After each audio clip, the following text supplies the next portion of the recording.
ನೀವೇನಾದರೂ ಹುಡುಗಿಯರನ್ನ ಇಂಪ್ರೆಸ್ ಮಾಡಬೇಕು ಅಂತ ಅಂದ್ಕೊಂಡಿದ್ರೆ, ಇಲ್ಲವೇ ಈಗಾಗಲೇ ಹುಡುಗಿಯರನ್ನು ಇಂಪ್ರೆಸ್ ಮಾಡುವುದಕ್ಕಾಗಿ ಸರ್ಕಸ್ಗಳನ್ನು ಮಾಡ್ತಾ ಇದ್ದರೆ, ಪ್ಲೀಸ್ ಇದನ್ನು ಇವತ್ತೇ ಈ ಕ್ಷಣವೇ ನಿಲ್ಲಿಸಿಬಿಡಿ. ಇದರಿಂದ ನಿಮಗೆ ಏನೂ ಪ್ರಯೋಜನವಾಗಲ್ಲ. ನಿಮ್ಮ ಬದುಕು, ನಿಮ್ಮ ಲೈಫು ಹಳ್ಳ ಹಿಡಿಯತ್ತಷ್ಟೇ. ಹುಡುಗಿಯರಂತೂ ನಿಮಗೆ ಇಂಪ್ರೆಸ್ ಆಗಲ್ಲ, ನಿಮ್ಮ ಜೀವನನೇ ಹಾಳಾಗುತ್ತೆ. ಯಾಕೆ ಈ ರೀತಿ ಹೇಳ್ತಾ ಇದ್ದೀನಿ ಅನ್ನೋದು ನಿಮಗೆ ಗೊತ್ತಾಗಬೇಕಂತಂದರೆ ಈ ವಿಡಿಯೋವನ್ನು ಕೊನೆಯ ತನಕ ನೋಡಿ ಗೊತ್ತಾಗುತ್ತೆ. ಇನ್ನು ಯಾಕೆ ನಿಮಗಿನ್ನೂ ಮದುವೆ ಆಗಿಲ್ಲ, ಯಾಕೆ ಹುಡುಗಿಯರು ನಿಮಗೆ ಅಟೆನ್ಷನ್ ಕೊಡ್ತಾ ಇಲ್ಲ ಅನ್ನೋ ಕನ್ಫ್ಯೂಷನ್ನು, ಸೆಲ್ಫ್ ಡೌಟು ನಿಮಗಿದ್ರೆ ಈ ಪ್ರಶ್ನೆಗೂ ಕೂಡ ನಿಮಗೆ ಈ ವಿಡಿಯೋದಲ್ಲಿ ಉತ್ತರ ಸಿಗತ್ತೆ. ಅದಕ್ಕಾಗಿ ಕೇರ್ಫುಲ್ಲಾಗಿ ಈ ವಿಡಿಯೋವನ್ನು ನೋಡಿ. ನೀವು ಹುಡುಗಿಯರನ್ನು ಇಂಪ್ರೆಸ್ ಮಾಡೋಕ್ಕೆ ಹೋಗಬಾರ್ದು. ಯಾಕೆ ಇಂಪ್ರೆಸ್ ಮಾಡಬಾರ್ದಪ್ಪ ಅಂತಂದರೆ, ಈ ಸೊಸೈಟಿಯಲ್ಲಿ ಬೇರೆನೇ ಥರನಾದ ಒಂದು ಸೈಲೆಂಟ್ ಸೈಕಾಲಜಿ ನಡೀತಾ ಇದೆ. ಅಂತಂದರೆ ಎಲ್ಲರೂ ಕೂಡ ಅವರ ಮೈಂಡಲ್ಲಿ ಇದೇ ರೀತಿ ಫಿಕ್ಸ್ ಆಗಿಬಿಟ್ಟಿದ್ದಾರೆ. ಸೊ ನೀವು ಇದನ್ನು ಅರ್ಥ ಮಾಡಿಕೊಳ್ಳದೆ ಹುಡುಗಿಯರನ್ನು ಇಂಪ್ರೆಸ್ ಮಾಡೋಕ್ಕೆ ಹೋದರೆ ರ್ಯಾಂಡಮ್ಲಿ, ಸೊ ನಿಮ್ಮ ಟೈಮ್ ವೇಸ್ಟ್ ಆಗುತ್ತೆ, ದುಡ್ಡು ವೇಸ್ಟ್ ಆಗುತ್ತೆ, ಲೈಫ್ ವೇಸ್ಟ್ ಆಗುತ್ತೆ. ಸೊ ಅದಕ್ಕಾಗಿ ನೀವು ಹುಡುಗಿಯರನ್ನು ಇಂಪ್ರೆಸ್ ಮಾಡುವ ಬದಲು ನಿಮ್ಮನ್ನು ನೀವು ಇಂಪ್ರೂವ್ ಮಾಡಿಕೊಳ್ಳುವುದರ ಮೇಲೆ ಜಾಸ್ತಿ ಎಫರ್ಟನ್ನು, ದುಡ್ಡನ್ನು, ಫೋಕಸನ್ನು, ಅಟೆನ್ಷನನ್ನು ಖರ್ಚು ಮಾಡಿ. ಸೊ ನಿಮ್ಮನ್ನು ನೀವು ಇಂಪ್ರೂವ್ ಮಾಡಿಕೊಳ್ತಾ ಹೋಗಿ, ಹುಡುಗಿಯರು ಆಟೋಮೆಟಿಕ್ಕಾಗಿ ನಿಮಗೆ ಇಂಪ್ರೆಸ್ ಆಗ್ತಾ ಹೋಗ್ತಾರೆ. ಇದನ್ನು ಬಿಟ್ಬಿಟ್ಟು ನೀವು ಹುಡುಗಿಯರನ್ನು ಇಂಪ್ರೆಸ್ ಮಾಡೋಕ್ಕೆ ಹೋದರೆ ಸೊ ಅವರು ನಿಮ್ಮನ್ನು ಇಗ್ನೋರ್ ಮಾಡ್ತಾ ಹೋಗ್ತಾರೆ. ಯಾಕಂತ ಹೇಳುವೆ, ಕೇರ್ಫುಲ್ಲಾಗಿ ಸ್ವಲ್ಪ ಕೇಳಿ, ಅರ್ಥ ಆಗತ್ತೆ ನಿಮಗೆ. ಸ್ವಲ್ಪ ಗಮನವನ್ನು ಕೊಡಿ. ಪುರುಷರಲ್ಲಿ ಕೇವಲ 10% ಪುರುಷರು ಮಾತ್ರ ಸಕ್ಸಸ್ಫುಲ್ ಆಗಿದ್ದಾರೆ, ರಿಚ್ ಆಗಿದ್ದಾರೆ, ಫೇಮಸ್ ಆಗಿದ್ದಾರೆ, ಫಿಟ್ ಆ್ಯಂಡ್ ಹ್ಯಾಂಡ್ಸಮ್ ಆಗಿದ್ದಾರೆ. ಅವ್ರ ಹತ್ರ ಎಲ್ಲವೂ ಕೂಡ ಇದೆ. ಅವ್ರ ಹತ್ರ ಮನೆ ಇದೆ, ಕಾರ್ ಇದೆ, ಬಂಗ್ಲೆ ಇದೆ, ಬ್ಯಾಂಕ್ ಬ್ಯಾಲೆನ್ಸ್ ಚೆನ್ನಾಗಿದೆ, ರೆಪ್ಯುಟೇಷನ್ ಇದೆ, ನೇಮು, ಫೇಮ್ ಇದೆ. ಒಂದು ಕಾಲ್ ಮಾಡಿದರೆ, ಒಂದು ಮೆಸೇಜ್ ಹಾಕಿದರೆ ಎಲ್ಲ ಕೆಲಸ ಆಗತ್ತೆ. ಈ ರೀತಿಯವರು ಅಲ್ಟ್ರಾ ಸಕ್ಸಸ್ಫುಲ್ ಇದ್ದಾರೆ. ಇನ್ನು ಮಿಕ್ಕ 90% ಗಂಡುಮಕ್ಕಳು ಏನಿದಾರಲ್ಲ, ಅವರು ಒಂಥರ ಲೂಸರ್ಸ್ಗಳ ಥರ ಇದ್ದಾರೆ. ಕೆಲವೊಂದಿಷ್ಟು ಜನ ಜಾಬ್ಲೆಸ್ ಆಗಿದ್ದಾರೆ. ಇನ್ನು ಜಾಬ್ ಸಿಕ್ಕರೂ ಕೂಡ ಆರ್ಡಿನರಿ ಲೈಫನ್ನು ಲೀಡ್ ಮಾಡ್ತಾ ಇದ್ದಾರೆ, ಸಿಂಪಲ್ ಆಗಿದ್ದಾರೆ. ಇವರ ಹತ್ರ ಕಾರು ಬಂಗಲೆಗಳೇನಿಲ್ಲ, ಸಿಂಪಲ್ ಆಗಿರೋ ಒಂದು ಮನೆ ಇದೆ, ಸಿಂಪಲ್ ಆಗಿರುವ ಬೈಕ್ ಇದೆ. ಇವರ ಹತ್ರ ಬ್ಯಾಂಕ್ ಬ್ಯಾಲೆನ್ಸ್ ಏನಿಲ್ಲ, ಬರೀ ಬಿಟ್ಟಿ ಸಲಹೆಗಳು ಕೊಡೋಕೆ ಇವರ ಮೈಂಡಲ್ಲಿ ಸಿಕ್ಕಾಪಟ್ಟೆ ಸಲಹೆಗಳಿವೆ. ಸೊ ಇವರೊಂಥರ ಖಾಲಿ ಕೈ ಫಕೀರ ಇದ್ದಂಗಿದ್ದಾರೆ, ಬೈಕ್ ಮೇಲೇ ಓಡಾಡ್ತಾ ಇದ್ದಾರೆ. ಸೊ ಇವರ ಜೊತೆಗೆ ಏನಿದೆ, ಸ್ಟ್ರಗಲ್ ಇದೆ. ಈ 90% ಗಂಡು ಮಕ್ಕಳ ಜೊತೆಗೆ ಇಂಥವರನ್ನು ಮದುವೆ ಆದರೆ ಏನಿದೆ, ಸ್ಟ್ರಗಲ್ ಇದೆ. ಸೊ ಈ 10% ಮೆನ್ಗಳನ್ನು ಮದುವೆ ಆದರೆ ಏನಿದೆ, ಇಲ್ಲಿ ಒಂದು ಲಕ್ಸುರಿ ಇದೆ, ಒಂದು ಐಷಾರಾಮಿ ಜೀವನ ಇದೆ. ಸೊ ಇಂಥ 10% ಪುರುಷರಲ್ಲಿರೋ ಯಾರಾದರೂ ಒಬ್ಬರನ್ನು ಬಕ್ರಾ ಮಾಡಿಬಿಟ್ರೆ ಐಷಾರಾಮಿ ಜೀವನ ಆಗುತ್ತೆ, ಲಕ್ಸುರಿ ಲೈಫು. ಮನೆಯಲ್ಲೆಲ್ಲ AC ಇರುತ್ತೆ, ಕೆಲಸ ಮಾಡೋಕ್ಕೆ ಕೆಲಸದ ಆಳುಗಳಿರ್ತವೆ, ಅಡುಗೆ ಮಾಡೋಕ್ಕೊಬ್ಬಳು, ಬಟ್ಟೆ ಒಗೆಯೋಕ್ಕೊಬ್ಬಳು, ಪಾತ್ರೆ ಉಜ್ಜೋಕ್ಕೊಬ್ಬಳು. ಸೊ ಎಲ್ಲನೂ ಇರುತ್ತೆ. ಇವಳದಿಲ್ಲ ಏನು ಕೆಲಸ ಇರಲ್ಲ ಹೆಣ್ಮಕ್ಳದ್ದು. ಸೊ 10% ಪುರುಷರು ಈ ರೀತಿ ಅಲ್ಟ್ರಾ ಸಕ್ಸಸ್ಫುಲ್ ಆಗಿದ್ದಾರೆ. ಮತ್ತು ಇನ್ನು 90% ಪುರುಷರಿದ್ದಾರಲ್ಲ, ಸಿಕ್ಕಾಪಟ್ಟೆ ಸ್ಟ್ರಗಲ್ ಮಾಡ್ತಾ ಇದ್ದಾರೆ. ಸೊ ಇದು ಪುರುಷರ ಕಥೆ ಆಯಿತು. ಇನ್ನು ಮಹಿಳೆಯರಲ್ಲೂ ಕೂಡ ಏನಾಗಿದೆಯಪ್ಪ ಅಂತಂದರೆ, 10% ಮಹಿಳೆಯರಿದ್ದಾರಲ್ಲ, ಇವರು ಸ್ವಂತ ಹಣವನ್ನು ಗಳಿಸ್ತಾ ಇದ್ದಾರೆ. ಜಾಬ್ ಮಾಡಿ, ಬಿಸ್ನೆಸ್ ಮಾಡಿ, ಏನಾದರೂ ಒಂದು ಮಾಡಿಬಿಟ್ಟು ಇವರು ದುಡ್ಡನ್ನು ಗಳಿಸ್ತಾ ಇದ್ದಾರೆ. ಇವರು ಇಂಡಿಪೆಂಡೆಂಟ್ ಆಗಿದ್ದಾರೆ, ಮತ್ತು ಇವರು ಕೂಡ ಫೇಮಸ್ ಆಗಿದ್ದಾರೆ, ಮತ್ತು ಇವರು ಒಳ್ಳೆಯವರಿದ್ದಾರೆ, ಹೈ ವ್ಯಾಲ್ಯೂ ವುಮನ್ಗಳಿದ್ದಾರೆ, ಇವ್ರ ಹತ್ರ ಸಂಸ್ಕಾರಗಳಿವೆ. ಬಟ್ ಮಿಕ್ಕ 90% ಹೆಣ್ಮಕ್ಳು ಏನಾಗಿದ್ದಾರೆ, ಬ್ಯೂಟಿಫುಲ್ ಆಗಿದ್ದಾರೆ, ಬ್ಯೂಟಿ ಕ್ವೀನ್ ಅನ್ಬೋದು ಇವ್ರಿಗೆ, ಸುರಸುಂದರಿಯರ ಥರ ಇದ್ದಾರೆ. ಮತ್ತು ಇವರು ಹಂಬಲ್ ಆಗಿದ್ದಾರೆ. ಮತ್ತು ಈ 90% ಹೆಣ್ಮಕ್ಳಿದಾರಲ್ಲ, ಅಂಡರ್ಸ್ಟ್ಯಾಂಡಿಂಗ್ ಮಾಡ್ಕೊತಾರೆ ಗಂಡು ಮಕ್ಕಳನ್ನು, ಅಡ್ಜಸ್ಟ್ ಮಾಡ್ಕೊಂಡು ಹೋಗ್ತಾರೆ, ಅಡ್ಜಸ್ಟೇಬಲ್ ಕೂಡ ಇದ್ದಾರೆ. ಬಟ್ ಪ್ರಾಬ್ಲಮ್ ಏನಪ್ಪ ಅಂತಂದರೆ, ಇವರು ಯಾವುದೇ ಹಣವನ್ನು ಗಳಿಸಲ್ಲ, ನೋ ಅರ್ನಿಂಗ್. ಇವರು ದುಡ್ಡಿಗಾಗಿ ತಂದೆಯ ಮೇಲೆ, ಅಂಥ ಮಂದಿರ ಮೇಲೆ, ಇಲ್ಲವೇ ಗಂಡನ ಮೇಲೆ ಡಿಪೆಂಡೆಂಟ್ ಆಗಿದ್ದಾರೆ. ಮತ್ತು ಇವರೇ ಇಂಥ ಹುಡುಗಿರಿದ್ದಾರಲ್ಲ, ಇವರೇ ಮ್ಯಾರೇಜ್ ಮೆಟೀರಿಯಲ್ ಆಗಿದ್ದಾರೆ. ಇವಳೇನು ದುಡ್ಡು ಗಳಿಸ್ತಾ ಇಲ್ಲ ಅಂತ ಅಂದ್ಕೊಳ್ಳಿ, ಗಂಡ ಹೇಳ್ದಂಗೆ ಕೇಳ್ಕೊಂಡು ತೆಪ್ಪಗೆ ಬಿದ್ದಿರ್ತಾಳೆ. ಗಂಡ ಯಾವಾಗ ಬೇಕಾದರೂ ಇವಳನ್ನು ಆಟ ಆಡಿಸ್ಬೋದು, ಇವಳ ಪರ್ಮಿಷನ್ ಇಲ್ಲದೆ ಇವಳ ಮೈಯನ್ನು ಮುಟ್ಟಬಹುದು. ಸೊ ಹೀಗಾಗಿ 90% ಪುರುಷರ ಡ್ರೀಮ್ ಗರ್ಲ್ಗಳು ಯಾರಪ್ಪ ಅಂತಂದರೆ ಈ 90% ಆರ್ಡಿನರಿ ಹೆಣ್ಮಕ್ಳು. 90% ಪುರುಷರು 90% ಆರ್ಡಿನರಿ ಹೆಣ್ಮಕ್ಕಳಿಂದನೇ ಬಿದ್ದಿದ್ದಾರೆ. ಇವರನ್ನೇ ಕನಸು ಕಾಣ್ತಾ ಇದ್ದಾರೆ, ಇವರನ್ನೇ ಮದುವೆ ಆಗಬೇಕು ಅಂತೇಳಿ ಒದ್ದಾಡ್ತಾ ಇದ್ದಾರೆ, ಟ್ರೈ ಮಾಡ್ತಾ ಇದ್ದಾರೆ, ಸರ್ಕಸ್ ಮಾಡ್ತಾ ಇದ್ದಾರೆ, ಮತ್ತು ಇವರನ್ನೇ ಇಂಪ್ರೆಸ್ ಮಾಡೋಕ್ಕೆ ಟ್ರೈ ಮಾಡ್ತಾ ಇದ್ದಾರೆ. ಯಾಕಪ್ಪ ಅಂತಂದರೆ ಇವರು ಪಕ್ಕಾ ಐಡಿಯಲ್ ಮ್ಯಾರೇಜ್ ಮೆಟೀರಿಯಲ್ ಇದ್ದಾರೆ. 4 ಹೊಡೆದ್ರೂ ಕೂಡ ಹೊಡೆಸ್ಕೊಂಡಿರ್ತಾರೆ. 4 ಅಲ್ಲ 10 ಬೈದರೂ ಕೂಡ ಬಯಸ್ಕೊಂಡಿರ್ತಾರೆ. ಪರ್ಮಿಷನ್ ಇಲ್ಲದೆ ಎನಿ ಟೈಮ್ 24x7 ಯಾವಾಗ ಬೇಕೋ ಆವಾಗ ಇವರ ಸೀರೆಗೆ ಸೆರಗಿಗೆ ಕೈ ಹಾಕಿದರೂ ಕೂಡ ಸಹಿಸ್ಕೊಂಡಿರ್ತಾರೆ. ಏನೇ ಮಾಡಿದರೂ ಕೂಡ ಸುಮ್ಮನೆ ಇರ್ತಾರೆ, ಸೈಲೆಂಟಾಗಿ ಸಹಿಸ್ಕೋತಾರೆ. ಸರಿನಾ? ಅವ್ರಿಗೇನಾದರೂ ಆದರೆ ಅಳ್ತಾರೆ, ಆದರೆ ಇವರು ತಿರುಗಿ ಉತ್ತರ ಕೊಡಲ್ಲ, ಇವರಿಗೆ ಒಂದು ಏಟಿಗೆ ಎದುರೇಟ್ ಕೊಡಲ್ಲ. ಯಾಕಪ್ಪ ಅಂತಂದರೆ ಇವ್ರದ್ದು ಏನೂ ಅರ್ನಿಂಗ್ ಇಲ್ಲ, ಇನ್ಕಮೇ ಇಲ್ಲ ಅಂತಂದರೆ ಇವರು ಗುಲಾಮಳ ಥರನೇ ಇರಬೇಕಾಗತ್ತೆ ಅಲ್ಲಿ ಗಂಡನ ಮನೆಯಲ್ಲಿ. ಸೊ ಹಾಗಾಗಿ ಈ 90% ಏನು ಆರ್ಡಿನರಿ ಪುರುಷರಿದಾರಲ್ಲ, ಇವರಿಗೆ ಇವರೇ ಮ್ಯಾರೇಜ್ ಮೆಟೀರಿಯಲ್ ಆಗಿದ್ದಾರೆ, ಇವರೇ ಡ್ರೀಮ್ ಗರ್ಲ್ಗಳಾಗಿದ್ದಾರೆ, ಡ್ರೀಮ್ ವೈಫ್ ಅಂತಾರಲ್ಲ, ಸೊ ಇವರೇ ಆಗಿದ್ದಾರೆ. ಬಟ್ ಈ 90% ಪುರುಷರಿದಾರಲ್ಲ, ಇವ್ರು ಯಾವತ್ತೂ ಕೂಡ ಹಿಂಗೆ ಕ್ರಾಸ್ ಕನೆಕ್ಷನ್ ಮಾಡಲ್ಲ. ಆರ್ಡಿನರಿ ಆಗಿರುವ ಈ ಪುರುಷರು ಕನಸಲ್ಲೂ ಕೂಡ ಇಂಥ ಹುಡುಗಿಯರ ಮೇಲೆ ಆಸೆಗಳನ್ನು ಪಡಲ್ಲ. ಅಬ್ಬಬ್ಬಾ ಅಂತಂದರೆ ಇವರ ಫೋಟೋಗಳನ್ನು ಎಲ್ಲಾದರೂ ಮೊಬೈಲ್ನಲ್ಲಿ ಪ್ರೊಫೈಲು ಸ್ಕ್ರೀನಲ್ಲಿ ಇಟ್ಕೋಬೋದು, ಇಲ್ಲ ಒಂದು ಪ್ರಿಂಟ್ ತೆಗಿಸಿ ಬೆಡ್ರೂಮಲ್ಲಿ ಹಚ್ಕೋಬೋದು ಅಷ್ಟೇ. ಬಟ್ ಈ 90% ಪುರುಷರು ಯಾವತ್ತೂ ಕೂಡ ಈ ಮಹಿಳೆಯರ ಮೇಲೆ 10% ಹೈ ವ್ಯಾಲ್ಯೂ ಮಹಿಳೆಯರ ಮೇಲೆ ಕನಸು ಕಾಣಲ್ಲ. ಇವ್ರು ಹೆಂಗಂತಾರೆ, ನಮ್ಮ ಅವಕಾತಲ್ಲಿಲ್ಲ, ನಮ್ಮ ಯೋಗ್ಯತೆಗೂ ಮೀರಿದಾರೆ ಇವರು. ಇವರು ಒಂಥರ ದೊಡ್ಡ ಆನೆ ಸಾಕಿದಂಗೆ, ಆಡಿ BMW ತಂದಂಗೆ. ಸೊ ಇವರನ್ನು ಮೇಂಟೈನ್ ಮಾಡೋ ಕೆಪಾಸಿಟಿ ನಮಗಿಲ್ಲ ಗುರು, ನಮ್ಮ ಹತ್ರ ದುಡ್ಡು ಇಲ್ಲ, ನಮ್ಮ ಹತ್ರ ಆ ಥರ ಸ್ಟೇಟಸ್ಸು ಇಲ್ಲ, ನಮ್ಮ ಹತ್ರ ದೊಡ್ಡ ಮನೆ ಪ್ರಾಪರ್ಟಿ ಏನೂ ಇಲ್ಲ. ಸೊ ಇಂತಹ ದೊಡ್ಡ ದೊಡ್ಡ ಹೈ ವ್ಯಾಲ್ಯೂ ವುಮನ್ಗಳನ್ನು ನಮಗೆ ಸಂಭಾಳಿಸೋಕ್ಕಾಗಲ್ಲ ಅಂತೇಳಿ ಇವ್ರಿಗೆ ಗೊತ್ತಿದೆ ಅವರಿಗೆ. ಸೊ ಹೀಗಾಗಿ ಇವರು ಯಾವತ್ತೂ ಕೂಡ ಹಿಂಗೆ ಕ್ರಾಸ್ ಟ್ರೈ ಮಾಡಲ್ಲ. ಈ 10% ಹೈ ವ್ಯಾಲ್ಯೂ ವುಮನ್ಗಳ ಕಡೆಗೆ ಹೋಗೋದೇ ಇಲ್ಲ, ಅವರು ನೋಡೋದು ಕೂಡ ಇಲ್ಲ, ಇಗ್ನೋರ್ ಮಾಡಿಬಿಡ್ತಾರೆ. ಬಟ್ ಇವ್ರದ್ದು ಎಲ್ಲಿದೆ ಕಾಂಪಿಟೇಷನು? ಈ 90% ಆರ್ಡಿನರಿ ವುಮನ್ಗಳ ಮೇಲೆ ಕಾಂಪಿಟೇಷನ್ ಇದೆ ಅವ್ರದ್ದು. ಬಟ್ ಇಲ್ಲೇನಾಗಿದೆಯಪ್ಪ ಅಂತಂದರೆ ಮತ್ತೊಂದು ಪ್ರಾಬ್ಲಮ್ಮು, ಈ 10% ಸಕ್ಸಸ್ಫುಲ್ ಮೆನ್ ಇದಾರಲ್ಲ, ಇವರು ಕೂಡ ಈ 10% ಸಕ್ಸಸ್ಫುಲ್ ವುಮನ್ಗಳ ಮೇಲೆ ಟ್ರೈ ಮಾಡಲ್ಲ. ಸೊ ಇವರು ಕೂಡ ಏನಾಗಿದ್ದಾರೆಪ್ಪ ಅಂತಂದರೆ, ಇಂಥವ್ರು ಬ್ಯಾಡ ಗುರು, ನಾನು 1 ಲಕ್ಷ ಗಳಿಸ್ತಾ ಇದ್ದೀನಿ ಅಂತಂದರೆ ನನ್ನ ಹೆಂಡತಿ ನನಗಿಂತ ಕಮ್ಮಿ ಗಳಿಸ್ಬೇಕು, ನನಗಿಂತ ಜಾಸ್ತಿ ಸಕ್ಸಸ್ಫುಲ್ ಆಗಿರುವ ಹುಡುಗಿಯನ್ನು ಮೇಂಟೈನ್ ಮಾಡೋಕ್ಕೆ ನನಗಾಗಲ್ಲ ಅಂಥೇಳಿ ಇವ್ರು ಹೆದರ್ತಾರೆ. ಈ 10% ಸಕ್ಸಸ್ಫುಲ್ ಪುರುಷರಿದಾರಲ್ಲ, ಇವರು ಕೂಡ ಈ 10% ಸಕ್ಸಸ್ಫುಲ್ ಮಹಿಳೆಯರನ್ನು ಅವಾಯ್ಡ್ ಮಾಡ್ತಾರೆ. ಬೇಡಪ್ಪ ಗುರು, ನನ್ನ ಕೈಯಲ್ಲಿ ಸಂಭಾಳಿಸೋಕ್ಕಾಗಲ್ಲ. ಒಂದು ಪುರುಷರದ್ದು ಇನ್ನೊಂದು ಸೆಕ್ರೆಟ್ ಹೇಳ್ತೀನಿ ಕೇಳಿ. ಗಂಡ್ಮಕ್ಳಿದ್ದೀವಲ್ಲ ನಾವು, ಗಂಡು ಮಕ್ಕಳಿಗೆ ನಮಗಿಂತಲೂ ಜಾಸ್ತಿ ಓದಿರುವ, ನಮಗಿಂತಲೂ ಜಾಸ್ತಿ ಸಕ್ಸಸ್ಫುಲ್ ಆಗಿರುವ, ನಮಗಿಂತಲೂ ಜಾಸ್ತಿ ದುಡ್ಡು ಗಳಿಸ್ತಾ ಇರುವ ಹೈ ವ್ಯಾಲ್ಯೂ ವುಮನನ್ನು ಮೇಂಟೈನ್ ಮಾಡೋಕ್ಕಾಗಲ್ಲ. ಅಲ್ಲಿ ಈಗೋ ಇಶ್ಯೂ ಬರುತ್ತೆ. ಮತ್ತು ಇವ್ರು ಏನಾಗ್ಬಿಟ್ಟಿರ್ತಾರೆ, ಹೈ ವ್ಯಾಲ್ಯೂ ಇಂಡಿಪೆಂಡೆಂಟ್ ವುಮನ್ಗಳು, ನನಗೆ ಯಾರ ಅವಶ್ಯಕತೆ ಇಲ್ಲ ಅನ್ನೋ ಅಟಿಟ್ಯೂಡಿಗೆ ಬಂದುಬಿಡ್ತಾರೆ, ಸಿಕ್ಕಾಪಟ್ಟೆ ಅಟಿಟ್ಯೂಡನ್ನು ತೋರಿಸ್ತಾರೆ. ಒಬ್ಬ ಪುರುಷ ಲಕ್ಷಾಂತರ ದುಡಿತಾ ಇದ್ದಾನೆ ಅಂತ ಅಂದ್ಕೊಳ್ಳಿ, ಆತ ಹೆಂಗೆ ಯೋಚನೆ ಮಾಡ್ತಾನಪ್ಪ ಅಂತಂದರೆ, ನಾನು ನನ್ನ ತಂದೆ ತಾಯಿಗಳನ್ನು ಚೆನ್ನಾಗಿ ನೋಡ್ಕೊಳ್ಳುವೆ, ಹೆಂಡತಿ ಮಕ್ಕಳನ್ನು ಚೆನ್ನಾಗಿ ನೋಡ್ಕೊಳ್ಳುವೆ, ಅವಳ ಬಗ್ಗೆ ಕಾಳಜಿ ಮಾಡ್ತಾನೆ. ಬಟ್ ಒಬ್ಬಳು ಮಹಿಳೆ ದುಡಿಯೋಕ್ಕೆ ಸ್ಟಾರ್ಟ್ ಮಾಡಿದ್ಲು ಅಂತ ಅಂದ್ಕೊಳ್ಳಿ, ಅವಳು ಹೆಂಗೆ ಯೋಚನೆ ಮಾಡ್ತಾಳಪ್ಪ ಅಂದರೆ, ನನಗೆ ಯಾರ ಅವಶ್ಯಕತೆನೂ ಇಲ್ಲ, ನಾನು ದುಡಿತಾ ಇದ್ದೀನಿ, ನಂದು ಸ್ಯಾಲ್ರಿ ಬರ್ತಾ ಇದೆ, ನಾನು ಇಂಡಿಪೆಂಡೆಂಟ್ ಆಗಿರ್ಬೋದು, ಈ ರೀತಿ ಅವಳು ಯೋಚನೆ ಮಾಡ್ತಾಳೆ, ಈ ರೀತಿ ಈಗೋ ಅಟಿಟ್ಯೂಡನ್ನು ತೋರಿಸ್ತಾಳೆ.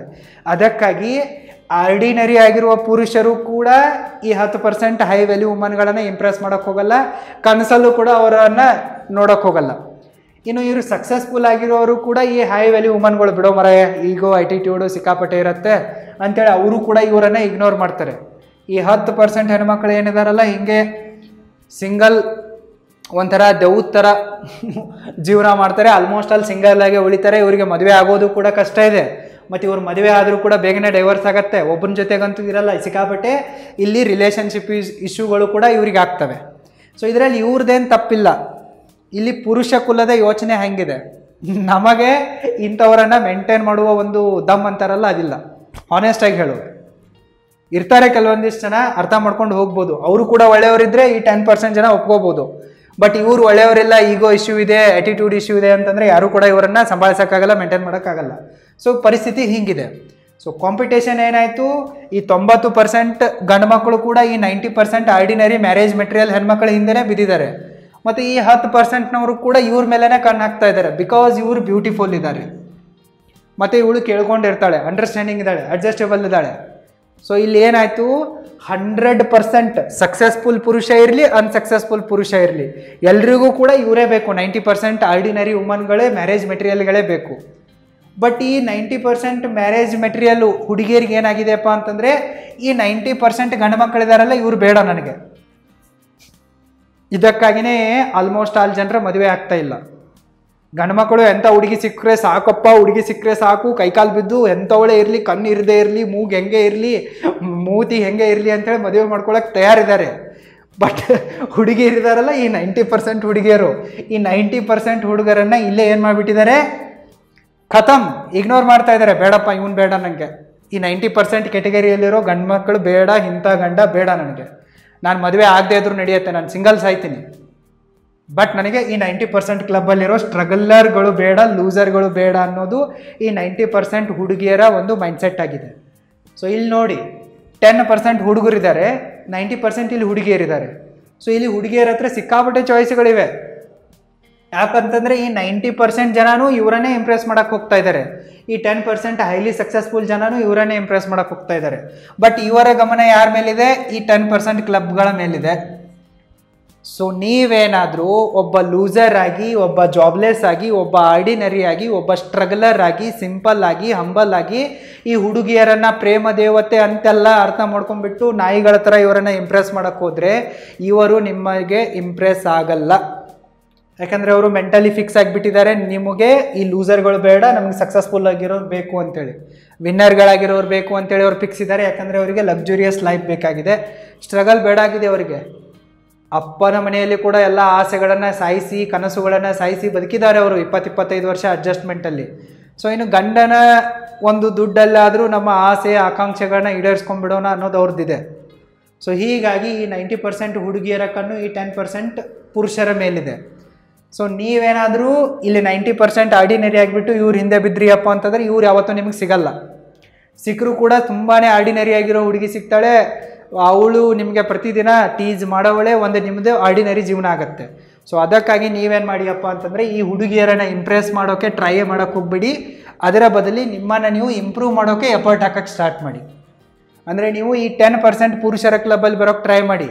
ನೀವು ಫಿಟ್ ಆ್ಯಂಡ್ ಹೆಲ್ದಿ ಆಗಿರಿ, ಹ್ಯಾಂಡ್ಸಮ್ ಆಗಿರಿ, ಡೈಲಿ ಎಕ್ಸರ್ಸೈಸ್ ಮಾಡಿ, ಸ್ಕಿಲ್ಗಳನ್ನು ಕಲೀರಿ. ನಿಮಗೊಂದು ವೇಳೆ video editing, cinematic video shooting, YouTube channel creation ಮತ್ತು ಮ್ಯಾನೇಜ್ಮೆಂಟು ಇಂತಹ ಸ್ಕಿಲ್ಗಳನ್ನು ಕಲಿಯೋದಿದೆ ಅಂತಂದರೆ www.roaringfilmschool.comಗೆ ವಿಸಿಟ್ ಮಾಡಿ ಮತ್ತು ಕಲೀರಿ. ಲಿಂಕ್ ಈ ವಿಡಿಯೋದ ಡಿಸ್ಕ್ರಿಪ್ಷನ್ ಬಾಕ್ಸಲ್ಲೂ ಕೂಡ ಇದೆ, ಚೆಕ್ ಮಾಡಿ. ಈ ರೀತಿ ನೀವು ಒಳ್ಳೊಳ್ಳೆ ಜಾಬ್ಗಳನ್ನು ಮಾಡಿ, ಒಳ್ಳೊಳ್ಳೆ ಬಿಸ್ನೆಸ್ಗಳನ್ನು ಮಾಡಿ, ಸ್ಟಾರ್ಟಪ್ ಮಾಡಿ, ದುಡ್ಡು ಗಳಿಸಿ, ಫೇಮಸ್ ಆಗಿ, ಸ್ಪೋರ್ಟ್ಸ್ಮ್ಯಾನ್ ಆಗಿ, ಸೆಲೆಬ್ರಿಟಿ ಆಗಿ, ಕ್ರಿಕೆಟರ್ ಆಗಿ, ಹೀರೋ ಆಗಿ, ಪೊಲಿಟಿಷಿಯನ್ ಆಗಿ, ಈ ರೀತಿ ಉನ್ನತವಾದ ಹುದ್ದೆಗಳಿಗೆ ಹೋಗಿ ಕೋಟ್ಯಾಂತರ ಸಂಪಾದಿಸಿ, ಚೆನ್ನಾಗಿರುವ ದೊಡ್ಡ ಬಂಗ್ಲೆ ಮನೆಗಳನ್ನು ಕಟ್ಟಿ, ದೊಡ್ಡ ದೊಡ್ಡ ಕಾರುಗಳನ್ನು ತೆಗೆದುಕೊಳ್ಳಿ, ಫೇಮಸ್ ಆಗಿ ದೊಡ್ಡ ದೊಡ್ಡ ಕಂಪನಿಗಳನ್ನು ಕಟ್ಟಿ, ಪವರನ್ನು ತೆಗೆದುಕೊಳ್ಳಿ. ಸೊ ಈ ರೀತಿ ನೀವು ಮಾಡಿ ಈ 10% ಕ್ಲಬ್ಬಿಗೆ ಬಂದ್ರಿ ಅಂತ ಅಂದ್ಕೊಳ್ಳಿ, ನಿಮ್ಮ ಹತ್ರ ಆಯ್ಕೆಗಳಿರ್ತವೆ. ಯಾಕಂದರೆ ಈ 90% ಹುಡುಗಿಯರು ನಿಮ್ಮಿಂದನೇ ಬಿದ್ದಿರ್ತಾರೆ. ಇಲ್ಲಿ ನಿಮಗೆ ಯಾವಳು ಬೇಕೋ, ಯಾವಳು ಸೂಟ್ ಆಗ್ತಾಳೋ ಆವಾಗ ಸೆಲೆಕ್ಷನ್ ಮಾಡಿಕೊಳ್ಳುವ ಕೆಪಾಸಿಟಿ ನಿಮ್ಮಲ್ಲಿರುತ್ತೆ, ಆಯ್ಕೆ ಇರುತ್ತೆ. ಬಟ್ ನೀವು 90% ಇಲ್ಲೇ ಉಳಿದ್ರಿಯಪ್ಪ ಅಂತ ಅಂದ್ಕೊಳ್ಳಿ, ನೀವು ಎಷ್ಟೇ ಇಂಪ್ರೆಸ್ ಮಾಡೋಕ್ಕೆ ಹೋಗಿ ಇವ್ರು ಇಂಪ್ರೆಸ್ ಆಗಲ್ಲ, ನಿಮ್ಮ ಹತ್ರ ಆಯ್ಕೆ ಇರಲ್ಲ. ಎಂಥವಳು ನಿಮ್ಮ ಮೇಲೆ ಕೃಪೆ ತೋರಿಸಿ ನಿಮ್ಮನ್ನು ಆಗ್ತೀನಿ ಅಂತೇಳಿ ಬರ್ತಾಳಲ್ಲ, ಅಂಥವಳನ್ನು ಪಾಲಿಗೆ ಬಂದದ್ದು ಪಂಚಾಮೃತ ಅಂತೇಳಿ ಎಲ್ಲ ಮುಚ್ಕೊಂಡು ಮದುವೆ ಆಗಬೇಕಾಗತ್ತೆ, ತಪ್ಪಿಗೆ ಮದುವೆ ಆಗಬೇಕಾಗತ್ತೆ. ಅಲ್ಲಿ ನಿಮ್ಮ ಡೌಗಳು, ಆಸೆ, ಆಕಾಂಕ್ಷೆಗಳು, ಡ್ರೀಮ್ ಗರ್ಲು ಏನೂ ವರ್ಕ್ ಆಗಲ್ಲ. ಸೊ ನಿಮಗೆ ಚಾಯ್ಸ್ ಬೇಕಪ್ಪ ಅಂತಂದರೆ ನೀವು 10% ಕ್ಲಬ್ಬಿಗೆ ಬರಬೇಕು. ಅದಕ್ಕಾಗಿ ನೀವು ಹುಡುಗಿಯರನ್ನು ಇಂಪ್ರೆಸ್ ಮಾಡುವುದನ್ನು ಬಿಟ್ಟು ನಿಮ್ಮನ್ನು ನೀವು ಇಂಪ್ರೂವ್ ಮಾಡಿಕೊಳ್ಳೋದ್ರ ಮೇಲೆ ನಿಮ್ಮ ಟೈಮನ್ನು, ಅಟೆನ್ಷನನ್ನು, ದುಡ್ಡನ್ನು ಖರ್ಚು ಮಾಡಬೇಕು. ಇಲ್ಲೇ ನಿಮ್ಮ ಫುಲ್ ಫೋಕಸ್ ಇರಬೇಕು. 10% ಕ್ಲಬ್ಬಿಗೆ ಬಂದ್ರಿ ಅಂತ ಅಂದ್ಕೊಳ್ಳಿ, ಎಲ್ಲವೂ ನಿಮ್ಮ ಕೈಯಲ್ಲಿರುತ್ತೆ. ನೀವು ನೋಡೋಕೆ ಹೆಂಗೆ ಇರಿ, ಏನೇ ಮಾಡಿ, ನಿಮ್ಮ ಹತ್ರ ದುಡ್ಡು ಇದೆನಾ, ಪವರ್ ಇದೆನಾ, ಸಕ್ಸಸ್ಫುಲ್ ಆಗಿದ್ದೀರಾ, ದ್ಯಾಟ್ಸ್ ಇಟ್. ಭಾರತದಲ್ಲಿ ಮತ್ತೊಂದು ಲಾ ವರ್ಕ್ ಆಗುತ್ತೆ ಮದುವೆ ವಿಚಾರದಲ್ಲಿ. ಹುಡುಗ ಸಕ್ಸಸ್ಫುಲ್ ಆಗಿದ್ದರೆ, ಹುಡುಗಿ ಸುಂದರವಾಗಿದ್ದರೆ ಮುಗೀತು. ಅವರಿಗೆ ಒಂದೇ ಒಂದು ಕ್ಷಣದಲ್ಲಿ ಪ್ರೀತಿಯೂ ಆಗುತ್ತೆ, ಒಂದೇ ದಿನದಲ್ಲಿ ಮದುವೆ ಆಗುತ್ತೆ, ಮಕ್ಕಳು ಕೂಡ ಆಗ್ತವೆ. ಅಷ್ಟೊಂದು ಫಾಸ್ಟ್ ಆಗಿದೆ ಈ ಸಮಾಜ. ಜಸ್ಟ್ ಹುಡುಗಿ ಸುಂದರವಾಗಿರಬೇಕು, ಹುಡುಗ ಸಕ್ಸಸ್ಫುಲ್ ಆಗಿರಬೇಕು, ಇಷ್ಟಿದ್ರೆ ಮದುವೆ ಆಗತ್ತೆ. ಸೊ ಅದಕ್ಕಾಗಿ ನೀವು ಸಕ್ಸಸ್ಫುಲ್ ಆಗೋದ್ರ ಮೇಲೆ ಫೋಕಸ್ ಮಾಡಿಬಿಡಿ. ನಿಮಗೆ ಸುಂದರವಾಗಿರೋಳು ಸಿಗ್ತಾಳೆ, ಹಂಬಲ್ ಆಗಿರೋಳು ಸಿಗ್ತಾಳೆ, ಕ್ಯೂಟು, ರೊಮ್ಯಾಂಟಿಕ್ಕು, ಸೆಕ್ಸಿ ಆಗಿರೋಳು ಸಿಗ್ತಾಳೆ, ಅಂಡರ್ಸ್ಟ್ಯಾಂಡಿಂಗ್ ಆಗಿರೋಳು, ಅಡ್ಜಸ್ಟೇಬಲ್ ಆಗಿರೋಳು, ಪಕ್ಕ ಮ್ಯಾರೇಜ್ ಮೆಟೀರಿಯಲ್ಲೇ ಸಿಗ್ತಾಳೆ ನಿಮಗೆ. ಸರಿನಾ? ನಿಮಗೆ ಇಂಥವಳು ಬೇಕಾ ಅಥವಾ ಎಂಥವಳು ಬೇಕಾದರೂ ಸಿಕ್ಕಿದ್ದು ನಡೆಯುತ್ತೆ ಅನ್ನೋಂಗೆ ಇದ್ದರೆ ನೀವು ಹುಡುಗಿಯರನ್ನೇ ಇಂಪ್ರೆಸ್ ಮಾಡೋಕ್ಕೆ ಹೋಗಿ.